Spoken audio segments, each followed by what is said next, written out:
All right, this is David Odell with Odell Complete Concrete. What we have here is the final part of building and pouring the pit. To get to this point, you probably watched part 1 and 2, the floor going in and all the form setting. Right now, this is all about putting the concrete in and see if all that work paid off and the forms hold. What we're using here is a Milwaukee cordless backpack vibrator. I've got a 10-foot vibrator hose on it so I can reach all the way to the bottom, because this is about 6.5, 7-foot panels.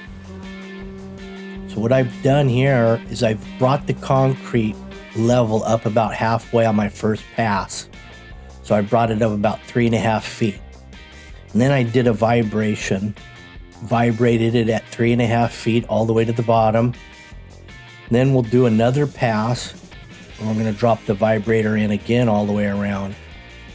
So right here I had a temporary hole in there holding the rebar centered while we filled it up. We have Kenny on the pump. We've got Doug helping on the hose, also with the vibrator. He's holding the backpack. I could have put that on my backpack, but I didn't really want to be carrying that around walking on these walls. I mean, they're stable, but it's a narrow pathway and a lot of obstacles to get hung up on. So, I mean, it turned out really nice. It held well. I didn't hear any creaking or cracking throughout the pour. Normally when something starts to bow or fall apart on you, when something's going wrong, you'll feel some movement when you're standing on it, or you'll hear some creaking. I didn't get any of that happening on this, so we were able to cap it off, vibrate it really well. It's a 4,500 PSI.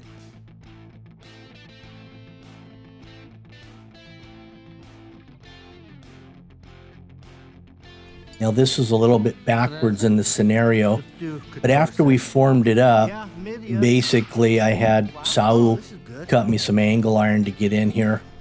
Now here's strip day. So strip day is a matter of just pulling off all the bracing off the plywood. We have to be able to spin those snap ties all the way around, because once you spin them about 180 degrees, they snap, and that's why they call them snap ties. But they end up snapping about 1 inch within the wall in the front of the plastic spacer. So you end up with the plastic spacer hole, which is a little cone, 1/2 inch, and then it snaps behind that. So your metal is recessed about 1 inch in the wall. So when you patch your holes in, you're not going to get any rust on that metal rod, the snap tie that was going through the wall that held it together, held the forms together.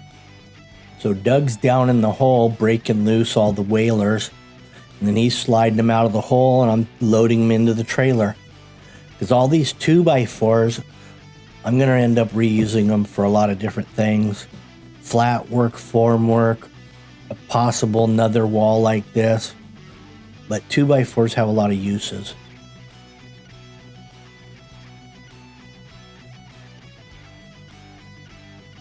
So that's how you snap these snap ties off. We have a little pipe with about 1/2 inch hole in it. We can slide the pipe over it, bend the snap tie at 90 degrees, and then spin the pipe around, turn the snap tie until it snaps off.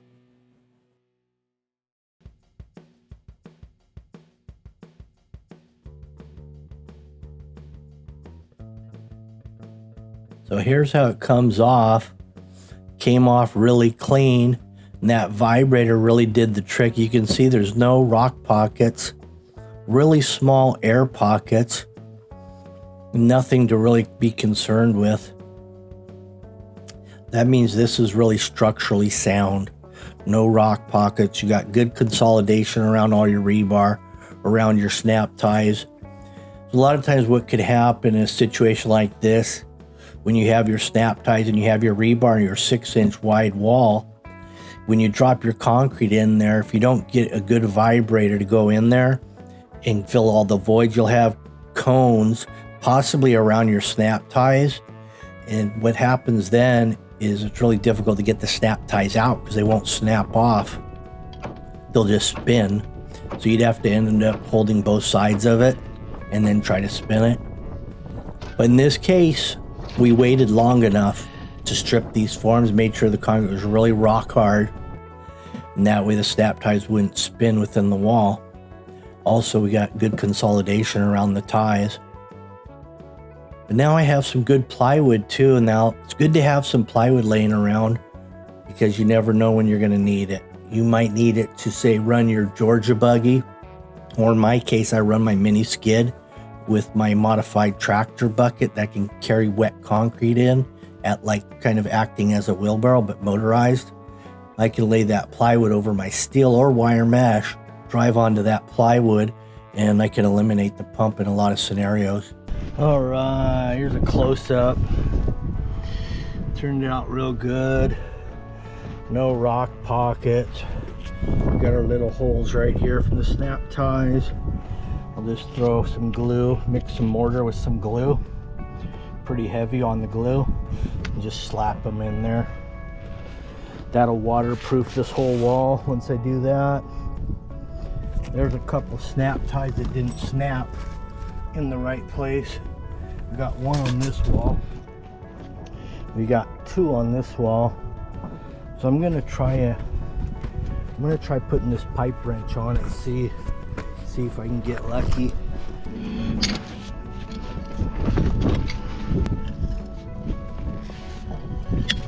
That one snapped. There we go.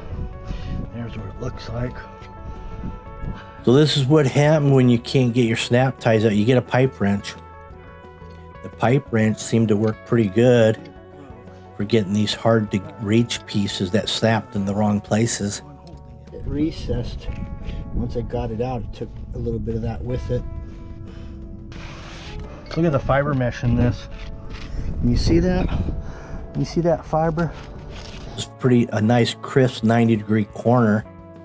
If I threw some chamfer in there, it would have had a real nice edge that was exposed. If I wasn't backfilling, that's probably what I would have done. And then I could have run a little grinder planer along there, really trimmed it up nice, and then sacked this whole wall, made it smooth as glass. I'm really liking the looks of this. Now, on this mixture right here, what I did is I got me some mortar mix, sand and some plastic cement. Then what I did was I added some thin set to it. And I mixed all those things together, and it makes it real nice and sticky and strong. It'll never fall out of those holes. I don't need glue, so I use the thin set as my additive and bonder.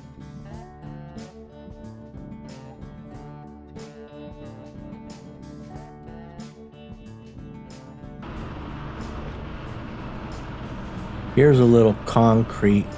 This was the primer from the pour when we started priming the hose. We had a little bit of excess there, but I thought, well, what better place to put it than in the hole? That's exactly what I did. Put it down in the ground about 6 foot deep. This is the backfilling process.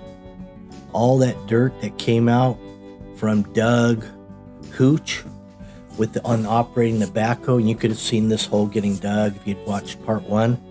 But he dug this out. He has a 4-foot bucket modified for his hoe, and he pulled it all out of here in about 2 hours. Generated a lot of dirt, but I'm moving it all back with the mini skid.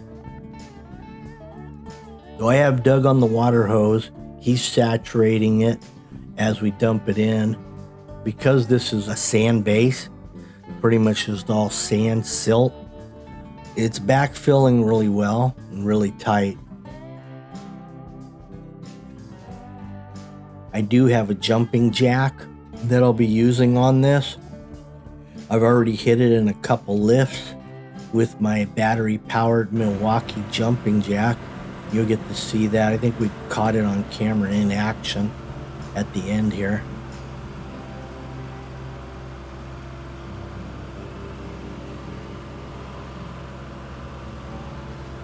Also, what I'm doing here is I'm doing some track rolling.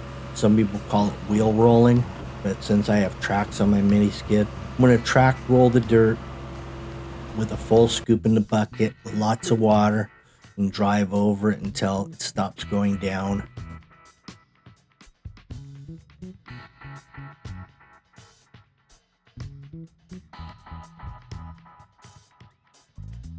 Well, this is lunchtime, folks, and it was perfect timing because it was right after the wall pour, and we had some downtime waiting to float off the surface. The new concrete pad will surround this vault. We're going to be about 1 foot on the far side, the two furthest sides from us, 1 foot out from the inside face of that pit. So most of it is sitting on top of the edge of the wall.